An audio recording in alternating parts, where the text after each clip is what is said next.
50 Essays by George Orwell. Boys' Weeklies and Frank Richards's Reply, 1940.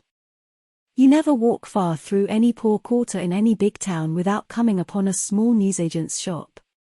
The general appearance of these shops is always very much the same: a few posters for the Daily Mail and the news of the world outside, a poky little window with sweet bottles and packets of players, and a dark interior smelling of licorice, all sorts, and festooned from floor to ceiling with vilely printed twopenny papers, most of them with lurid cover illustrations in 3 colors.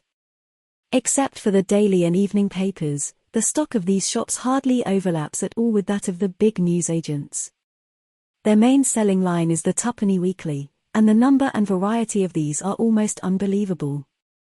Every hobby and pastime, cage birds, fretwork, carpentering, bees, carrier pigeons, home conjuring, philately, chess, has at least one paper devoted to it, and generally several. Gardening and livestock keeping must have at least a score between them.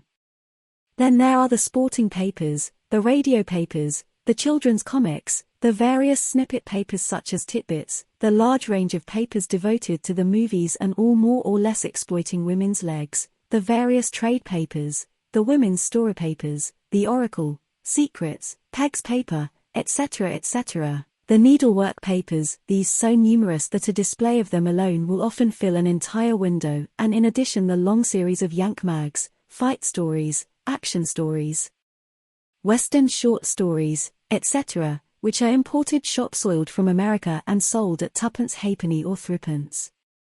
And the periodical proper shades off into the 4penny novelette, the Aldine boxing novels, the Boys' Friend Library, the Schoolgirl's Own Library, and many others. Probably the contents of these shops is the best available indication of what the mass of the English people really feels and thinks. Certainly nothing half so revealing exists in documentary form. Bestseller novels, for instance, tell one a great deal, but the novel is aimed almost exclusively at people above the £4 a week level. The movies are probably a very unsafe guide to popular taste, because the film industry is virtually a monopoly, which means that it is not obliged to study its public at all closely. The same applies to some extent to the daily papers, and most of all to the radio. But it does not apply to the weekly paper with a smallish circulation and specialized subject matter. Papers like the Exchange and Mart, for instance, or Cage Birds, or the Oracle, or the Prediction, or the Matrimonial Times, only exist because there is a definite demand for them, and they reflect the minds of their readers as a great national daily with a circulation of millions cannot possibly do. Here I am only dealing with a single series of papers, the Boys' Twopenny Weeklies, often inaccurately described as penny dreadfuls. Falling strictly within this class there are at present 10 papers, the Gem, Magnet, Modern Boy, Triumph, and Champion, all owned by the Amalgamated Press, and the Wizard, Rover, Skipper, Hotspur, and Adventure, all owned by D. C. Thompson and Company. What the circulations of these papers are, I do not know. The editors and proprietors refuse to name any figures, and in any case the circulation of a paper carrying serial stories is bound to fluctuate widely. But there is no question that the combined public of the 10 papers is a very large one. They are on sale in every town in England, and nearly every boy who reads at all goes through a phase of reading one or more of them. The Gem and Magnet, which are much the oldest of these papers, are of rather different type from the rest, and they have evidently lost some of their popularity during the past few years. A good many boys now regard them as old-fashioned and slow. Nevertheless, I want to discuss them first, because they are more interesting psychologically than the others, and also because the mere survival of such papers into the 1930s is a rather startling phenomenon. The Gem and Magnet are sister papers, characters out of one paper frequently appear in the other, and were both started more than 30 years ago. At that time, together with Chums and the Old B, Boys, O, WN, P, APA, they were the leading papers for boys, and they remained dominant till quite recently. Each of them carries every week a 15 or 20,000 word school story, complete in itself, but usually more or less connected with the story of the week before.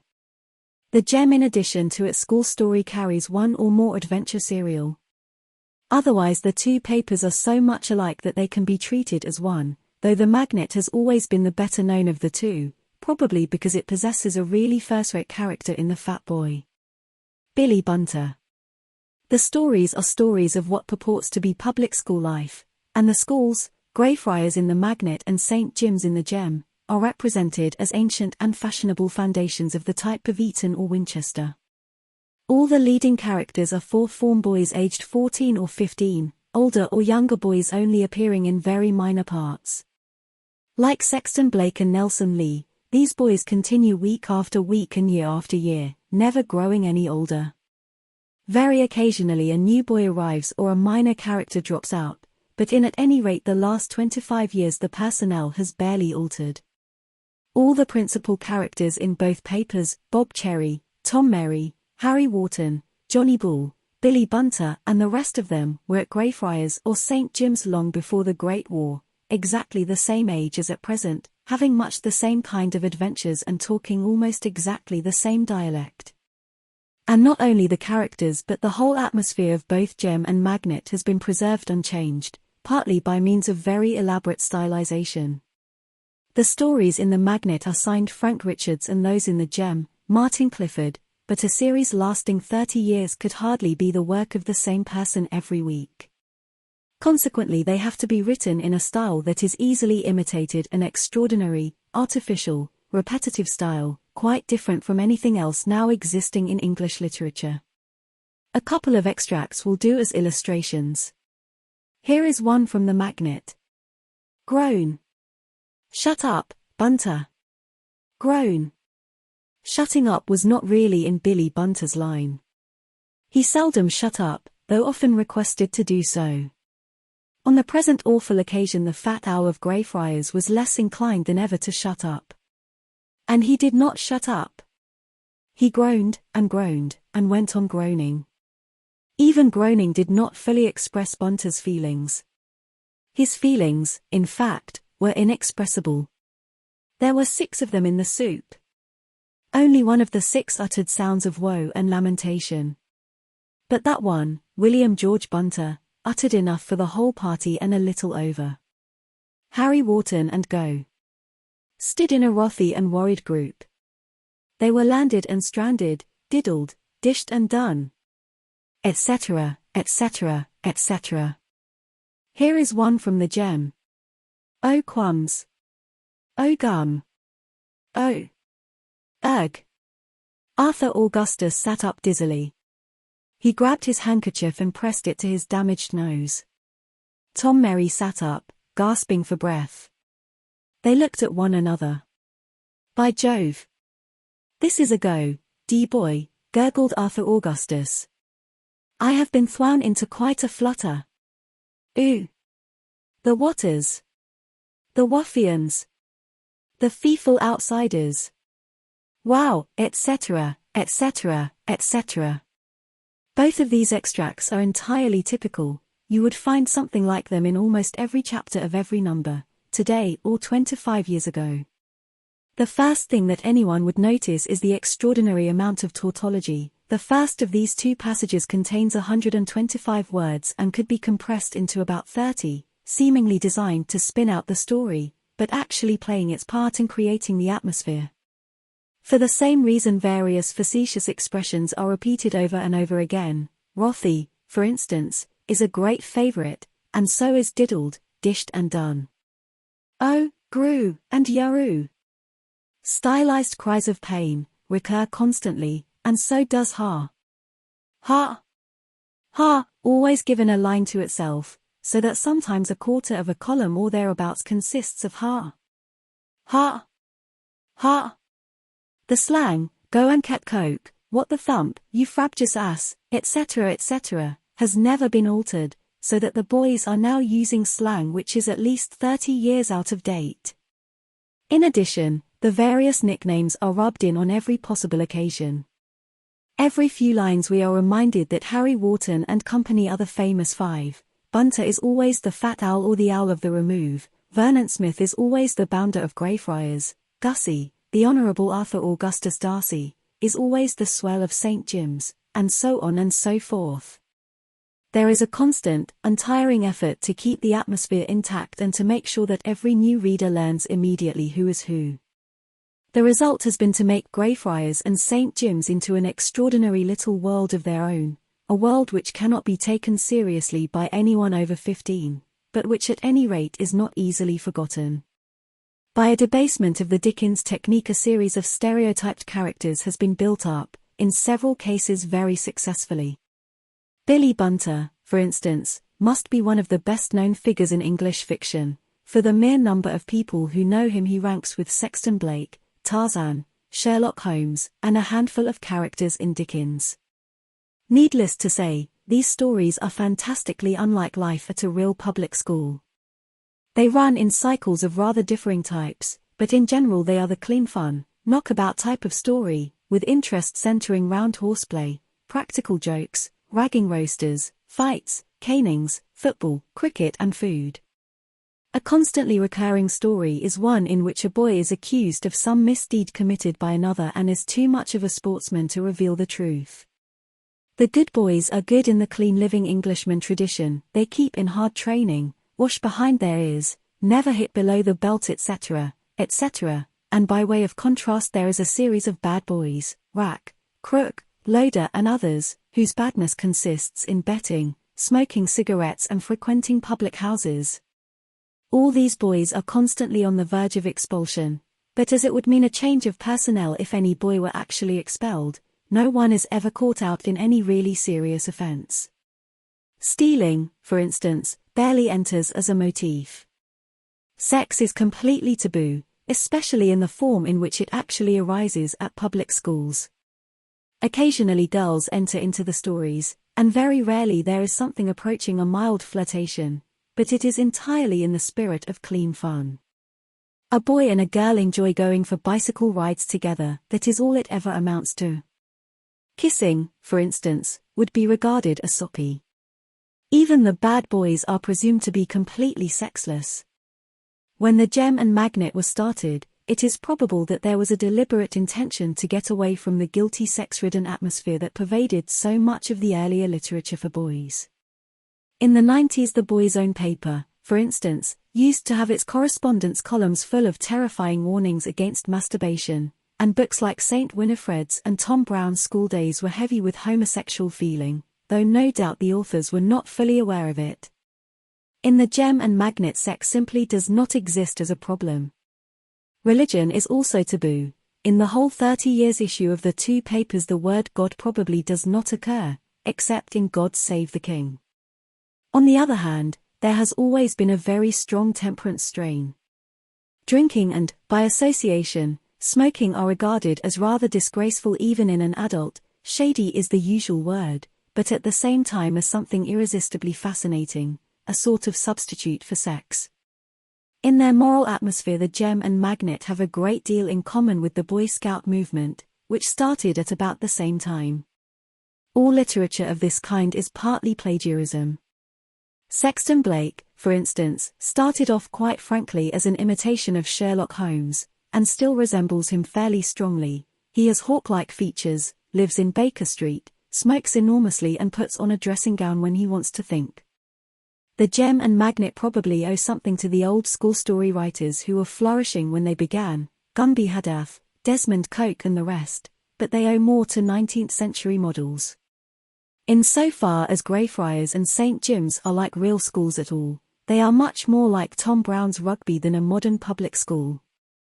Neither school has an OTG, for instance, games are not compulsory, and the boys are even allowed to wear what clothes they like. But without doubt the main origin of these papers is Storky and Company. This book has had an immense influence on boys' literature, and it is one of those books which have a sort of traditional reputation among people who have never even seen a copy of it. More than once in boys' weekly papers I have come across a reference to Storky and Company in which the word was spelt Storky. Even the name of the chief comic among the Greyfriars masters, Mr. Prout, is taken from Storky and Company, and so is much of the slang, jape, merry, giddy, biznay, business, frabjous, don't for doesn't all of them out of date even when Gem and Magnet started. There are also traces of earlier origins. The name Greyfriars is probably taken from Thackeray, and Gosling, the school porter in The Magnet, talks in an imitation of Dickens's dialect. With all this, the supposed glamour of public school life is played for all it is worth. There is all the usual paraphernalia: lock-up, roll call, house matches, fagging, prefects, cozy teas round the study fire, etc., and constant reference to the old school, the old Greystones. Both schools were founded in the early 16th century, the team spirit of the Greyfriars men. As for the snob appeal, it is completely shameless. Each school has a titled boy or two whose titles are constantly thrust in the reader's face. Other boys have the names of well-known aristocratic families: Talbot, Manners, Lowther. We are forever being reminded that Gussie is the Honourable Arthur A. Darcy, son of Lord Eastwood, that Jack Blake is heir to Broad Acres, that Hari Jamset Ram Singh, nicknamed Inky, is the nabob of Barnapu, that Vernon Smith's father is a millionaire. Till recently the illustrations in both papers always depicted the boys in clothes imitated from those of Eton. In the last few years Greyfriars has changed over to blazers and flannel trousers, but St. Jim's still sticks to the Eton jacket, and Gussie sticks to his top hat. In the school magazine, which appears every week as part of The Magnet, Harry Wharton writes an article discussing the pocket money received by the fellows in the remove, and reveals that some of them get as much as £5 a week. This kind of thing is a perfectly deliberate incitement to wealth fantasy. And here it is worth noticing a rather curious fact, and that is that the school story is a thing peculiar to England. So far as I know, there are extremely few school stories in foreign languages. The reason, obviously, is that in England education is mainly a matter of status. The most definite dividing line between the petite bourgeoisie and the working class is that the former pay for their education, and within the bourgeoisie there is another unbridgeable gulf between the public school and the private school. It is quite clear that there are tens and scores of thousands of people to whom every detail of life at a posh public school is wildly thrilling and romantic. They happen to be outside that mystic world of quadrangles and house colors, but they can yen after it, daydream about it, live mentally in it for hours at a stretch. The question is, who are these people? Who reads the Gem and Magnet? Obviously one can never be quite certain about this kind of thing. All I can say from my own observation is this. Boys who are likely to go to public schools themselves generally read the Gem and Magnet, but they nearly always stop reading them when they are about 12. They may continue for another year from force of habit, but by that time they have ceased to take them seriously. On the other hand, the boys at very cheap private schools, the schools that are designed for people who can't afford a public school but consider the council schools common, continue reading the Gem and Magnet for several years longer.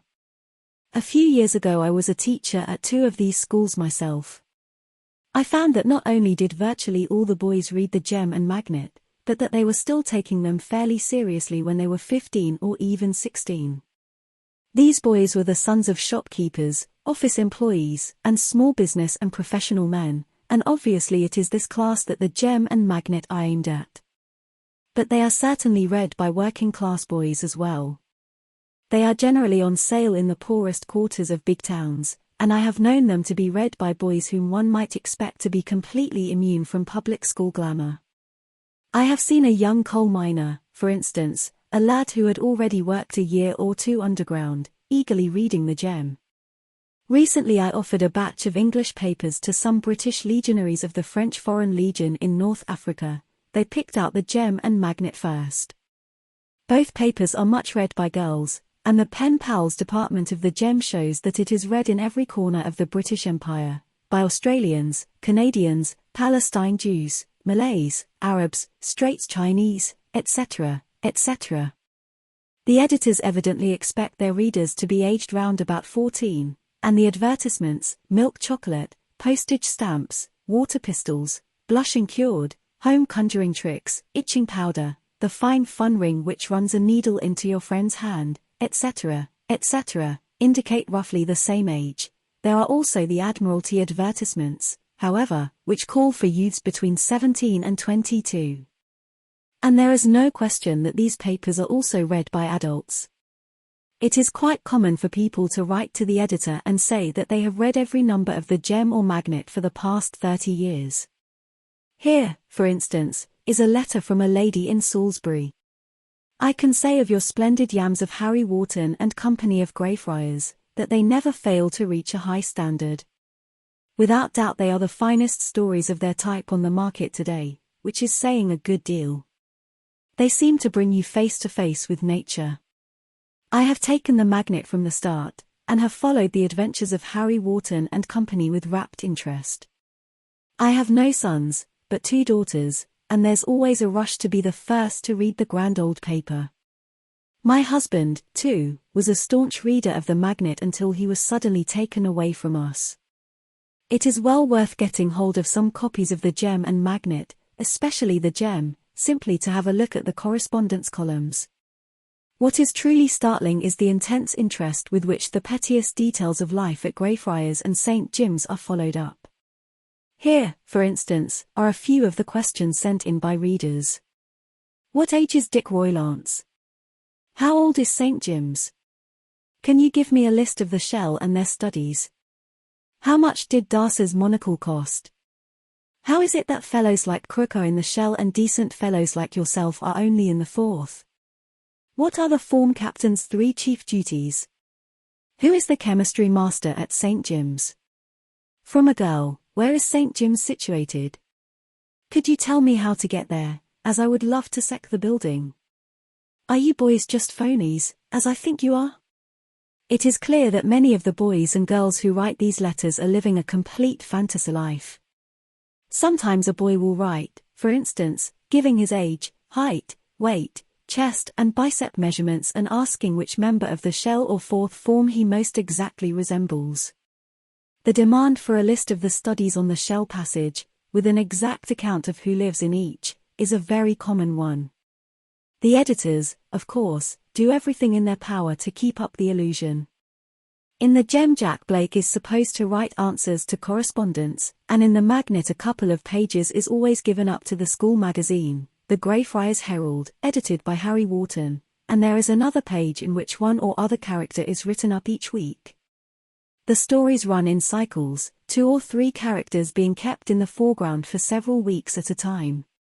First there will be a series of rollicking adventure stories, featuring the famous Five and Billy Bunter, then a run of stories turning on mistaken identity, with Wybely, the makeup wizard, in the star part, then a run of more serious stories in which Vernon Smith is trembling on the verge of expulsion. And here one comes upon the real secret of the Gem and Magnet and the probable reason why they continue to be read in spite of their obvious out-of-dateness. It is that the characters are so carefully graded as to give almost every type of reader a character he can identify himself with. Most boys' papers aim at doing this, hence the boy assistant, Sexton Blake's tinker, Nelson Lee's nipper, etc., who usually accompanies the explorer, detective or whatnot on his adventures. But in these cases there is only one boy, and usually it is much the same type of boy. In the Gem and Magnet there is a model for very nearly everybody. There is the normal athletic, high-spirited boy, Tom Merry, Jack Blake, Frank Nugent, a slightly rowdier version of this type, Bob Cherry, a more aristocratic version, Talbot, Manners, a quieter, more serious version, Harry Wharton, and a stolid, bulldog version, Johnny Bull. Then there is the reckless, daredevil type of boy, Vernon Smith, the definitely clever, studious boy, Mark Linley, Dick Penfold, and the eccentric boy who is not good at games but possesses some special talent, Skinner Wybely. And there is the scholarship boy, Tom Redwing, an important figure in this class of story because he makes it possible for boys from very poor homes to project themselves into the public school atmosphere. In addition there are Australian, Irish, Welsh, Manx, Yorkshire and Lancashire boys to play upon local patriotism. But the subtlety of characterization goes deeper than this. If one studies the correspondence columns one sees that there is probably no character in the Gem and Magnet whom some or other reader does not identify with, except the out-and-out comics, Coker, Billy Bunter, Fisher T. Fish, the money-grabbing American boy, and, of course, the Masters. Bunter, though in his origin he probably owed something to the fat boy in Pickwick, is a real creation. His tight trousers against which boots and canes are constantly thudding, his astuteness in search of food, his postal order which never turns up, have made him famous wherever the Union Jack waves. But he is not a subject for daydreams. On the other hand, another seeming figure of fun, Gussie, the Honourable Arthur A. Darcy, the swell of St. Jim's, is evidently much admired. Like everything else in the Gem and Magnet, Gussie is at least 30 years out of date. He is the Canute of the early 20th century or even the Masher of the 90s. By Jove, D-boy, and Willie, I shall be obliged to give you a fee-full thwashing, the monocled idiot who made good on the fields of Mons and Legato. And his evident popularity goes to show how deep the snob appeal of this type is. English people are extremely fond of the titled ass, compared to Lord Peter Wimsey, who always turns up trumps in the moment of emergency. Here is a letter from one of Gussie's girl admirers. I think you're too hard on Gussie. I wonder he's still in existence, the way you treat him. He's my hero. Did you know I write lyrics? How's this, to the tune of Goody Goody? Gonna get my gas mask, join the ARP. 'Cause I'm wise to all those bombs you drop on me. Gonna dig myself a trench inside the garden fence. Gonna seal my windows up with tin so the tear gas can't get in. Gonna park my cannon right outside the curb with a note to Adolf Hitler, don't disturb. And if I never fall in Nazi hands, that's soon enough for me. Gonna get my gas mask, join the ARP. P.S. Do you get on well with girls? I quote this in full because, dated April 1939, it is interesting as being probably the earliest mention of Hitler in the Gem. In the Gem there is also a heroic fat boy, Fatty Wynne, as a set-off against Bunter. Vernon Smith, the bounder of the Remove, a Byronic character, always on the verge of the sack, is another great favourite. And even some of the cads probably have their following. Loader, for instance, the rotter of the 6th, is a cad, but he is also a highbrow and given to saying sarcastic things about football and the team spirit. The boys of the Remove only think him all the more of a cad for this, but a certain type of boy would probably identify with him. Even Rack, Grook and company are probably admired by small boys who think it diabolically wicked to smoke cigarettes. A frequent question in the correspondence column, what brand of cigarettes does Rack smoke? Naturally the politics of the Gem and Magnet are conservative, but in a completely pre-1914 style, with no fascist tinge. In reality their basic political assumptions are two: nothing ever changes, and foreigners are funny. In the Gem of 1939 Frenchmen are still froggies and Italians are still dagos. Mosu, the French master at Greyfriars, is the usual comic paper frog, with pointed beard, peg-top trousers, etc. Inky, the Indian boy, though a Raja, and therefore possessing snob appeal, is also the comic babu of the Punch tradition. The rowfulness is not the proper caper, my esteemed Bob, said Inky. Let dogs delight in the barkfulness and bitefulness, but the soft answer is the cracked pitcher that goes longest to a bird in the bush, as the English proverb remarks. Fisher T. Fish is the old-style stage Yankee, wall, I guess, etc., dating from a paroid of Anglo-American jealousy. One Lung, the Chinese boy, he is rather faded out of late, no doubt because some of the Magnet's readers are straight Chinese, is the 19th century pantomime Chinaman, with saucer-shaped hat, pigtail and pidgin English. The assumption all along is not only that foreigners are comics who are put there for us to laugh at, but that they can be classified in much the same way as insects. That is why in all boys' papers, not only the Gem and Magnet, a Chinese is invariably portrayed with a pigtail. It is the thing you recognize him by, like the Frenchman's beard or the Italian's barrel organ. In papers of this kind it occasionally happens that when the setting of a story is in a foreign country some attempt is made to describe the natives as individual human beings, but as a rule it is assumed that foreigners of any one race are all alike and will conform more or less exactly to the following patterns. Frenchman, excitable. Wears beard, gesticulates wildly. Spaniard, Mexican, etc., sinister, treacherous. Arab, Afghan, etc., sinister, treacherous. Chinese, sinister, treacherous. Wears pigtail. Italian, excitable. Grinds barrel organ or carries stiletto. Swede, Dane, etc., kind-hearted, stupid. Negro, comic, very faithful. The working classes only enter into the gem and magnet as comics or semivillains, racecourse touts, etc. As for class friction, trade unionism, strikes, slumps, unemployment, fascism and civil war, not a mention. Somewhere or other in the 30 years issue of the two papers you might perhaps find the word socialism, but you would have to look a long time for it. If the Russian Revolution is anywhere referred to, it will be indirectly, in the word bolshi, meaning a person of violent disagreeable habits. Hitler and the Nazis are just beginning to make their appearance, in the sort of reference I quoted above. The war crisis of September 1938 made just enough impression to produce a story in which Mr. Vernon Smith, the bounder's millionaire father, cashed in on the general panic by buying up country houses in order to sell them to crisis scuttlers. But that is probably as near to noticing the European situation as the gem and magnet will come, until the war actually starts. That does not mean that these papers are unpatriotic, quite the contrary. Throughout the Great War the gem and magnet were perhaps the most consistently and cheerfully patriotic papers in England. Almost every week the boys caught a spy or pushed a conchi into the army, and during the rationing period Eat Less Bread was printed in large type on every page. But their patriotism has nothing whatever to do with power politics or ideological warfare. It is more akin to family loyalty, and actually it gives one a valuable clue to the attitude of ordinary people, especially the huge untouched block of the middle class and the better-off working class.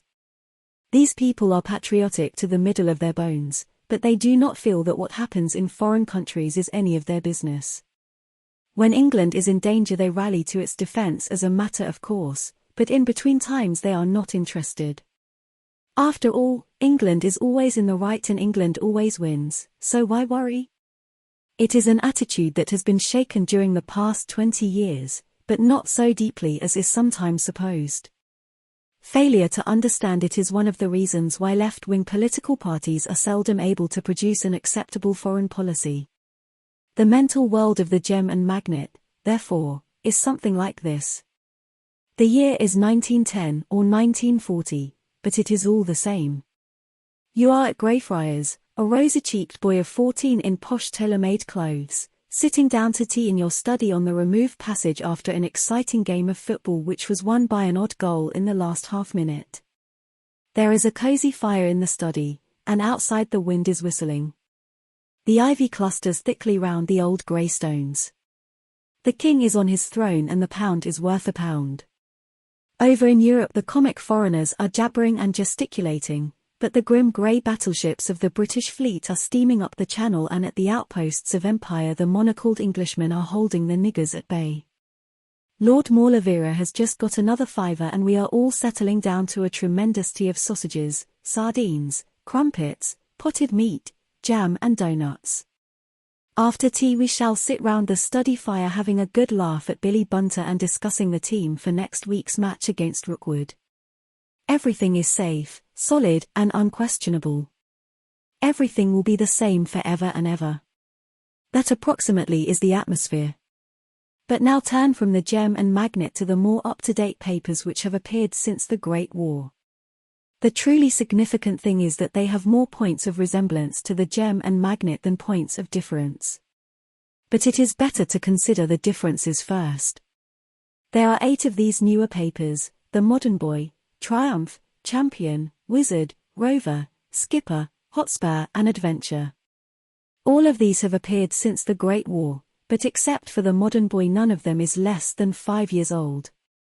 2 papers which ought also to be mentioned briefly here, though they are not strictly in the same class as the rest, are the Detective Weekly and the Thriller, both owned by the Amalgamated Press. The Detective Weekly has taken over Sexton Blake.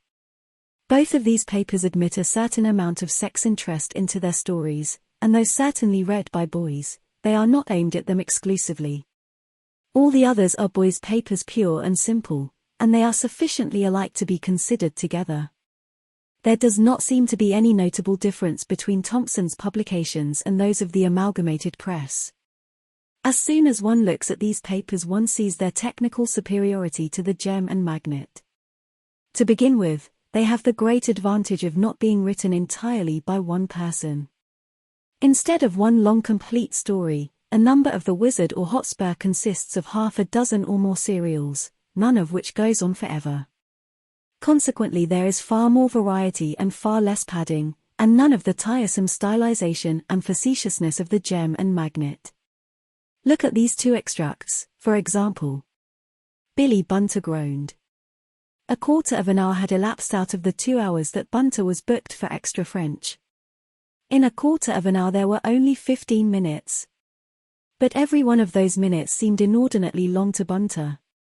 They seemed to crawl by like tired snails. Looking at the clock in classroom number 10, the fat owl could hardly believe that only 15 minutes had passed. It seemed more like 15 hours, if not 15 days. Other fellows were in extra French as well as Bunter. They did not matter. Bunter did. The Magnet. Asterisk asterisk asterisk. After a terrible climb, hacking out handholds in the smooth ice every step of the way up, Sergeant Lionheart Logan of the Mounties was now clinging like a human fly to the face of an icy cliff, as smooth and treacherous as a giant pane of glass. An Arctic blizzard, in all its fury, was buffeting his body, driving the blinding snow into his face, seeking to tear his fingers loose from their handholds and dash him to death on the jagged boulders which lay at the foot of the cliff 100 feet below. Crouching among those boulders were 11 villainous trappers who had done their best to shoot down Lionheart and his companion, Constable Jim Rogers, until the blizzard had blotted the two Mounties out of sight from below. The Wizard. The second extract gets you some distance with the story, the first takes 100 words to tell you that Bunter is in the detention class. Moreover, by not concentrating on school stories, in point of numbers the school story slightly predominates in all these papers, except the thriller and detective weekly, The Wizard, Hotspur, etc., have far greater opportunities for sensationalism. Merely looking at the cover illustrations of the papers which I have on the table in front of me, here are some of the things I see. On one, a cowboy is clinging by his toes to the wing of an aeroplane in midair and shooting down another aeroplane with his revolver. On another, a Chinese is swimming for his life down a sewer with a swarm of ravenous-looking rats swimming after him. On another, an engineer is lighting a stick of dynamite while a steel robot feels for him with its claws. On another, a man in airman's costume is fighting barehanded against a rat somewhat larger than a donkey. On another, a nearly naked man of terrific muscular development has just seized a lion by the tail and flung it 30 yards over the wall of an arena, with the words, "Take back your blooming lion." Clearly no school story can compete with this kind of thing. From time to time the school buildings may catch fire or the French master may turn out to be the head of an international anarchist gang, but in a general way the interest must center round cricket, school rivalries, practical jokes, etc. There is not much room for bombs, death rays, submachine guns, aeroplanes, mustangs, octopuses, grizzly bears, or gangsters.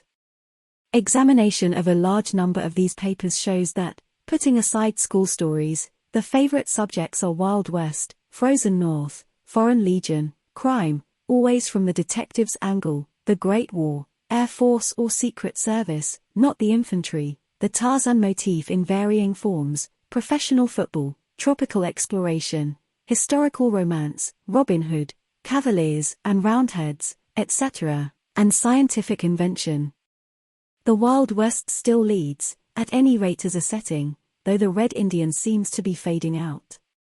The one theme that is really new is the scientific one. Death rays, Martians, invisible men, robots, helicopters, and interplanetary rockets figure largely. Here and there are even far-off rumors of psychotherapy and ductless glands. Whereas the Gem and Magnet derive from Dickens and Kipling, The Wizard, Champion, Modern Boy, etc., owe a great deal to H. G. Wells, who, rather than Jules Verne, is the father of science-fiction. Naturally, it is the magical Martian aspect of science that is most exploited, but one or two papers include serious articles on scientific subjects, besides quantities of informative snippets. Examples: a kauri tree in Queensland, Australia, is over 12,000 years old. Nearly 50,000 thunderstorms occur every day. Helium gas costs £1 per 1,000 cubic feet. There are over 500 varieties of spiders in Great Britain. London firemen use 14 million gallons of water annually, etc., etc. There is a marked advance in intellectual curiosity and, on the whole, in the demand made on the reader's attention. In practice, the Gem and Magnet and the post-war papers are read by much the same public, but the mental age aimed at seems to have risen by a year or 2 years, an improvement probably corresponding to the improvement in elementary education since 1909. The other thing that has emerged in the post-war boys' papers, though not to anything like the extent one would expect, is bully worship and the cult of violence. If one compares the Gem and Magnet with a genuinely modern paper, the thing that immediately strikes one is the absence of the leader principle. There is no central dominating character, instead there are 15 or 20 characters, all more or less on an equality, with whom readers of different types can identify. In the more modern papers this is not usually the case.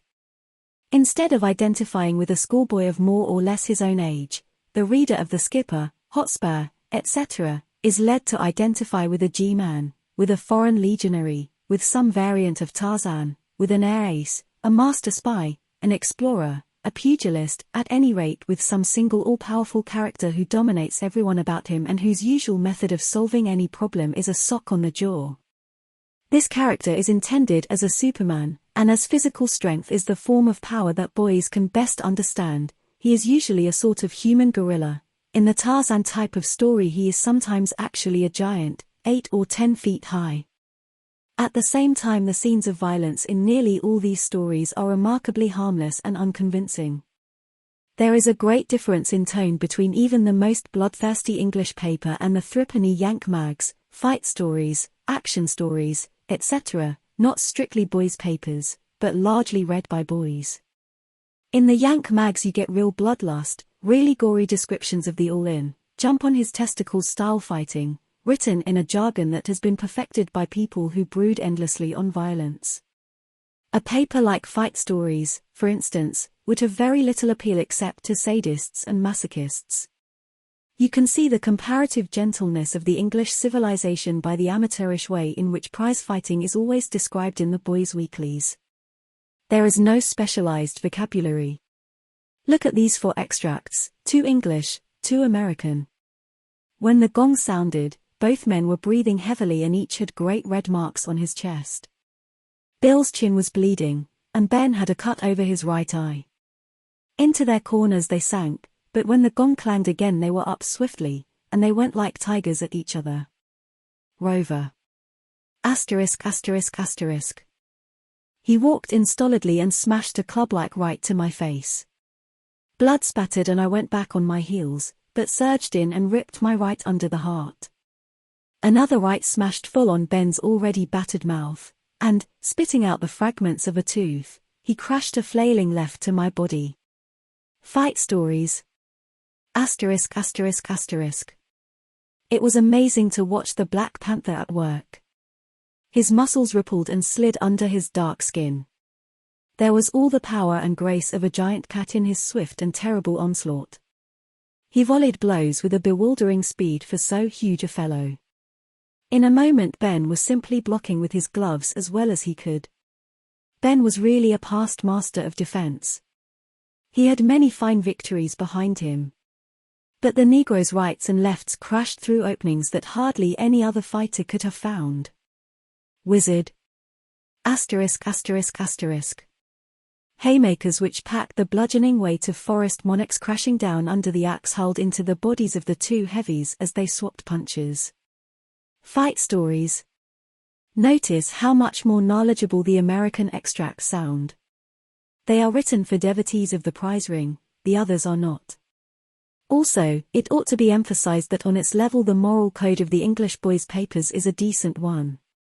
Crime and dishonesty are never held up to admiration. There is none of the cynicism and corruption of the American gangster story.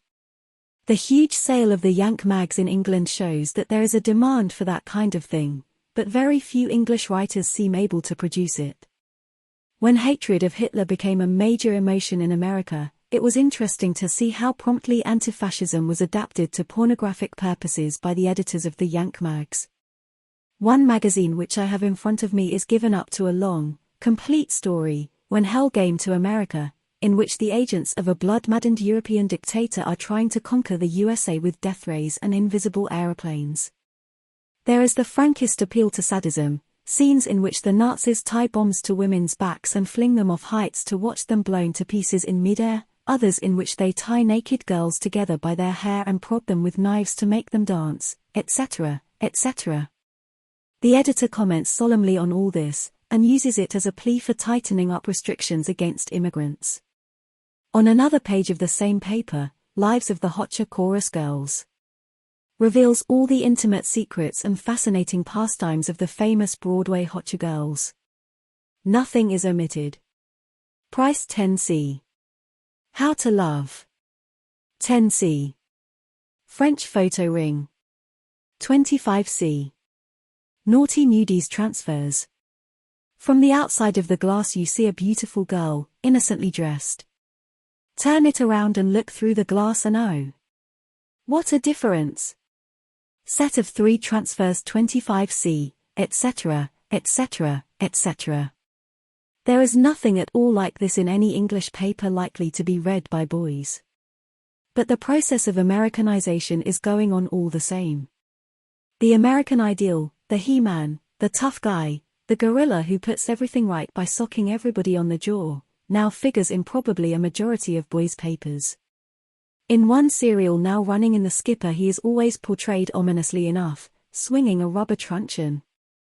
The development of the wizard, Hotspur, etc., as against the earlier boys' papers, boils down to this: better technique, more scientific interest, more bloodshed, more leader worship. But, after all, it is the lack of development that is the really striking thing. To begin with, there is no political development whatever. The world of the Skipper and the Champion is still the pre-1914 world of the Magnet and the Gem. The Wild West story, for instance, with its cattle rustlers, lynch law and other paraphernalia belonging to the 80s, is a curiously archaic thing. It is worth noticing that in papers of this type it is always taken for granted that adventures only happen at the ends of the earth, in tropical forests, in Arctic wastes, in African deserts, on western prairies, in Chinese opium dens, everywhere in fact, except the places where things really do happen. That is a belief dating from 30 or 40 years ago, when the new continents were in process of being opened up. Nowadays, of course, if you really want adventure, the place to look for it is in Europe. But apart from the picturesque side of the Great War, contemporary history is carefully excluded. And except that Americans are now admired instead of being laughed at, foreigners are exactly the same figures of fun that they always were. If a Chinese character appears, he is still the sinister pig-tailed opium smuggler of Saxe Roma. No indication that things have been happening in China since 1912, no indication that a war is going on there, for instance. If a Spaniard appears, he is still a dago or greaser who rolls cigarettes and stabs people in the back, no indication that things have been happening in Spain. Hitler and the Nazis have not yet appeared, or are barely making their appearance. There will be plenty about them in a little while, but it will be from a strictly patriotic angle, Britain versus Germany, with the real meaning of the struggle kept out of sight as much as possible. As for the Russian Revolution, it is extremely difficult to find any reference to it in any of these papers. When Russia is mentioned at all it is usually in an information snippet, example, there are 29,000 centenarians in the USSR, and any reference to the revolution is indirect and 20 years out of date. In one story in the Rover, for instance, somebody has a tame bear, and as it is a Russian bear, it is nicknamed Trotsky, obviously an echo of the 1917 to 23 period and not of recent controversies. The clock has stopped at 1910. Britannia rules the waves, and no one has heard of slumps, booms, unemployment, dictatorships, purges or concentration camps. And in social outlook there is hardly any advance. The snobbishness is somewhat less open than in the Gem and Magnet, that is the most one can possibly say. To begin with, the school story, always partly dependent on snob appeal, is by no means eliminated. Every number of a boy's paper includes at least one school story, these stories slightly outnumbering the wild westerns. The very elaborate fantasy life of the Gem and Magnet is not imitated and there is more emphasis on extraneous adventure, but the social atmosphere, old grey stones, is much the same. When a new school is introduced at the beginning of a story we are often told in just those words that it was a very posh school. From time to time a story appears which is ostensibly directed against snobbery. The scholarship boy, compared to Tom Redwing in the Magnet, makes fairly frequent appearances, and what is essentially the same theme is sometimes presented in this form. There is great rivalry between two schools, one of which considers itself more posh than the other, and there are fights, practical jokes, football matches, etc., always ending in the discomfiture of the snobs. If one glances very superficially at some of these stories it is possible to imagine that a democratic spirit has crept into the boys' weeklies, but when one looks more closely one sees that they merely reflect the bitter jealousies that exist within the white-collar class. Their real function is to allow the boy who goes to a cheap private school, not a council school, to feel that his school is just as posh in the sight of God as Winchester or Eton. The sentiment of school loyalty, we're better than the fellows down the road, a thing almost unknown to the real working class, is still kept up. As these stories are written by many different hands, they do, of course, vary a good deal in tone. Some are reasonably free from snobbishness, in others money and pedigree are exploited even more shamelessly than in the Gem and Magnet. In one that I came across an actual majority of the boys mentioned were titled, "Where Working Class Characters Appear," it is usually either as comics, jokes about tramps, convicts, etc., or as prize-fighters, acrobats, cowboys, professional footballers, and foreign legionaries, in other words, as adventurers. There is no facing of the facts about working-class life, or, indeed, about working life of any description. Very occasionally one may come across a realistic description of, say, work in a coal mine, but in all probability it will only be there as the background of some lurid adventure. In any case the central character is not likely to be a coal miner. Nearly all the time the boy who reads these papers, in 9 cases out often a boy who is going to spend his life working in a shop, in a factory or in some subordinate job in an office, is led to identify with people in positions of command, above all with people who are never troubled by shortage of money. The Lord Peter Wimsey figure, the seeming idiot who drawls and wears a monocle but is always to the fore in moments of danger, turns up over and over again. This character is a great favorite in Secret Service stories. And, as usual, the heroic characters all have to talk BBC. They may talk Scottish or Irish or American, but no one in a star part is ever permitted to drop an H. Here it is worth comparing the social atmosphere of the boys' weeklies with that of the women's weeklies, the Oracle, the Family Star, Peg's Paper, etc. The women's papers are aimed at an older public and are read for the most part by girls who are working for a living.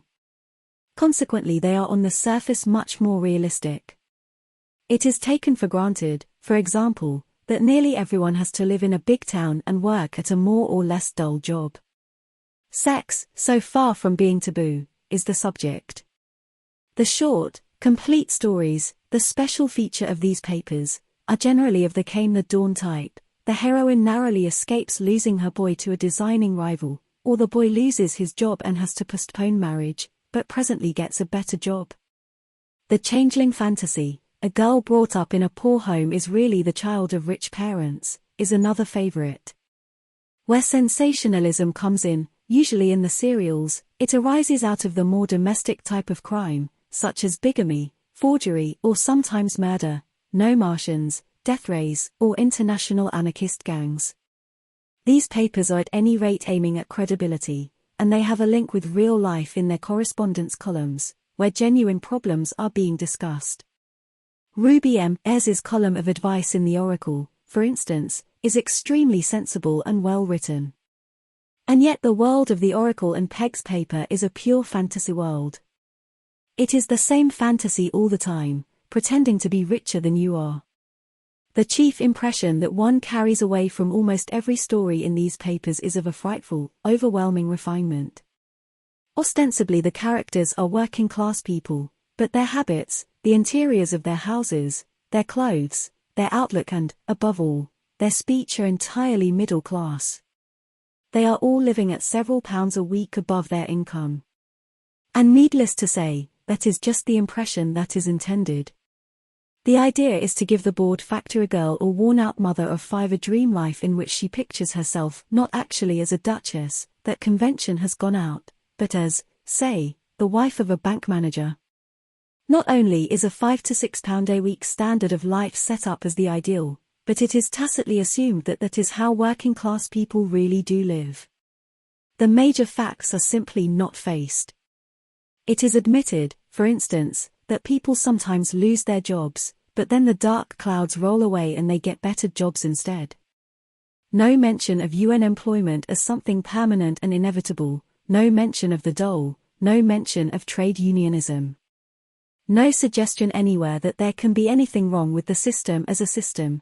There are only individual misfortunes, which are generally due to somebody's wickedness and can in any case be put right in the last chapter. Always the dark clouds roll away, the kind employer raises Alfred's wages, and there are jobs for everybody except the drunks. It is still the world of the wizard and the gem, except that there are orange blossoms instead of machine guns. The outlook inculcated by all these papers is that of a rather exceptionally stupid member of the Navy League in the year 1910. Yes, it may be said, but what does it matter? And in any case, what else do you expect? Of course no one in his senses would want to turn the so-called penny dreadful into a realistic novel or a socialist tract. An adventure story must of its nature be more or less remote from real life. But, as I have tried to make clear, the unreality of the wizard and the gem is not so artless as it looks. These papers exist because of a specialized demand, because boys at certain ages find it necessary to read about Martians, death rays, grizzly bears and gangsters. They get what they are looking for, but they get it wrapped up in the illusions which their future employers think suitable for them. To what extent people draw their ideas from fiction is disputable. Personally, I believe that most people are influenced far more than they would care to admit by novels, serial stories, films, and so forth, and that from this point of view the worst books are often the most important, because they are usually the ones that are read earliest in life. It is probable that many people who would consider themselves extremely sophisticated and advanced are actually carrying through life an imaginative background which they acquired in childhood from, for instance, Sapper and Ian Hay.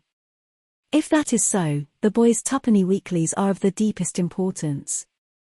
Here is the stuff that is read somewhere between the ages of 12 and 18 by a very large proportion, perhaps an actual majority, of English boys, including many who will never read anything else except newspapers, and along with it they are absorbing a set of beliefs which would be regarded as hopelessly out of date in the central office of the Conservative Party.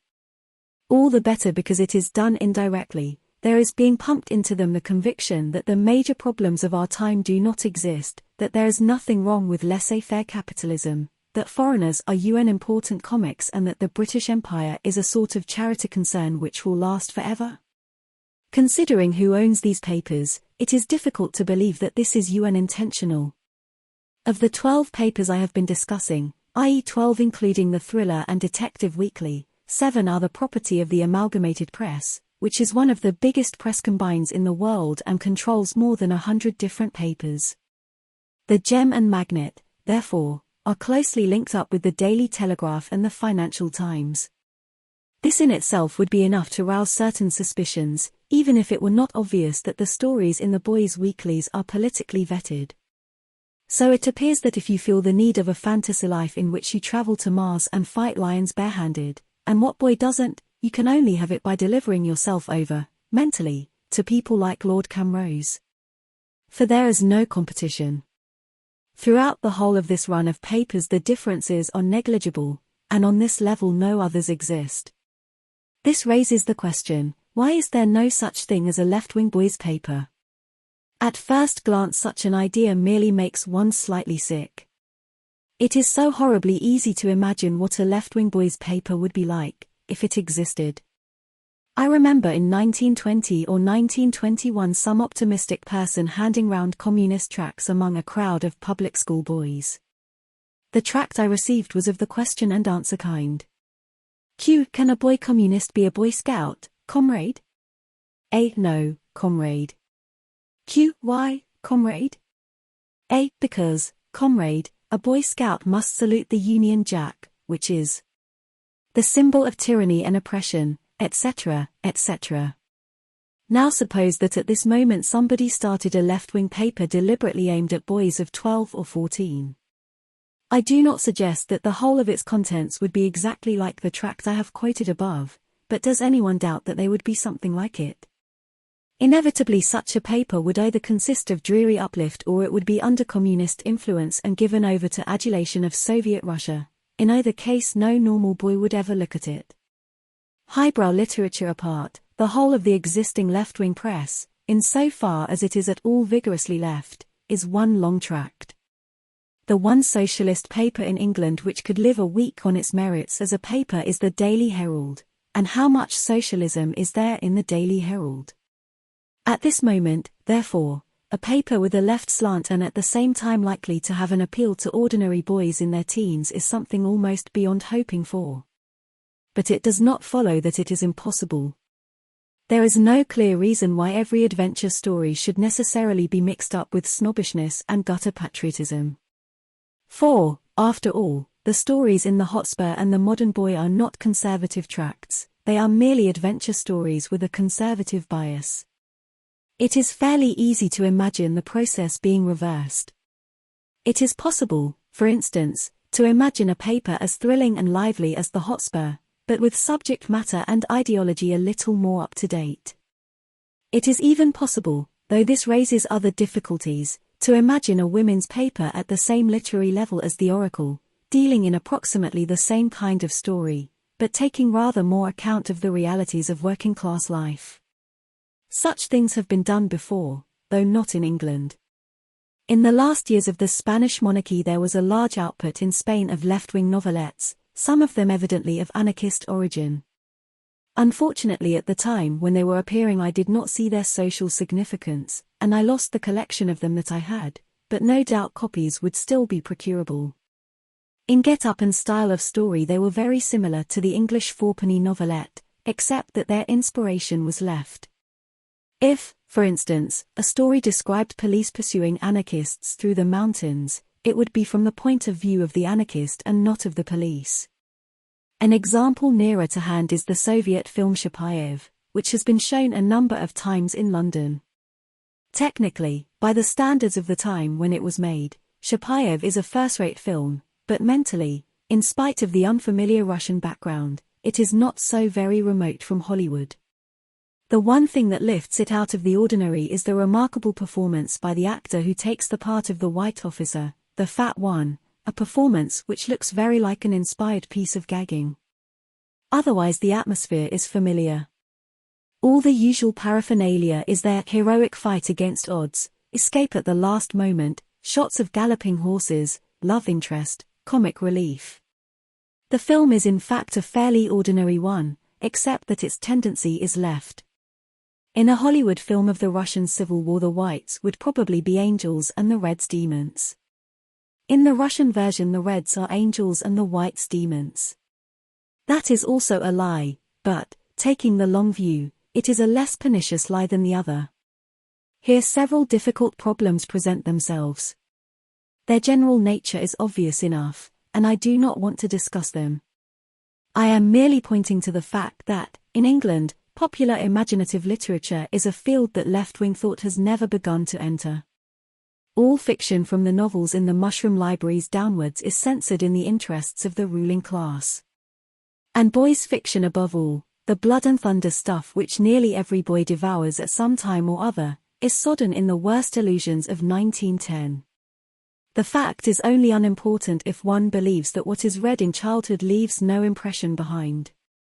Lord Camrose and his colleagues evidently believe nothing of the kind, and, after all, Lord Camrose ought to know.